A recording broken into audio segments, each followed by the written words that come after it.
फोंडा सब district हॉस्पिटलान 2 वर्साच्या चेडवाच्या मृत्यू उपरांत ताच्या बापायन हॉस्पिटलाच्या ट्रीटमेंटाचेर प्रश्न केल्लो आसा। सदांच चर्चेन आसपी फोंडाचे सब डिस्ट्रिक्ट हॉस्पिटल परत एकदा चर्चेन येयल्ले आसा। माड्डोळच्या एकट्या थळाव्यान आपल्या 2 वर्साच्या चेडवाचे मरण हॉस्पिटलाच्या ट्रीटमेंटान निष्काळजीपणा असल्या कारणान जालो असो आरोप घातलेलो आसा। शेनवाराक 23 नोव्हेंबराक तेणे आपल्या चेडवाक हांगा लूज मोशन आनी वॉमिटिंग जाता म्हणून हाडिल्लें आणि त्याच दिसा ट्रीटमेंटा उपरांत डिस्चार्ज दिल्या उपरांत तेणे आपल्या चेडवाक रातचो ऑब्झर्वेशनान दवरपाची मागणी केली, पूण हॉस्पिटलान डॉक्टरांनी ते स्टेबल आसा म्हणून ताका डिस्चार्ज दिल्या उपरांत तेणे ताका घरा व्हेलें अशें सांगलें।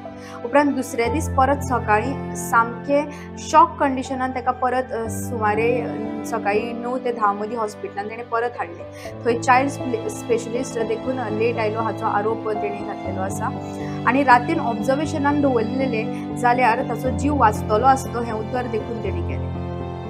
उपरांत गोवन नॅरेटिव्ह टीमी कडेन उलयतना हे आरोप मेडिकल सुप्रिटेंडंट जयश्री मडकयकर हिणें नाकारलेले आसा। शेनवाराक ट्रीटमेंट प्रोटोकॉलच्या हिशोबान केल्या उपरांत बेबी स्टेबल आनी पेफूल आसा म्हणून ताका डिस्चार्ज दिलो। उपरांत दुसरे दीस परत सकाळी ते डिस्चार्ज दिल्या उपरांत त्या सेम कंडिशनान न्ही तर सामके वीक कंडिशनान आशिल्ले, पूण 10 मिनटां भितून थंय चाइल्ड स्पेशलिस्ट थंय पावून ट्रीटमेंटाची सुरवात जाल्ली हाची पुष्टी देखून तेणी केली। उपरांत ताच्या 1.5 वरांनी ते चेडूं मरण पावले हाची पुष्टी तेणी केल्या।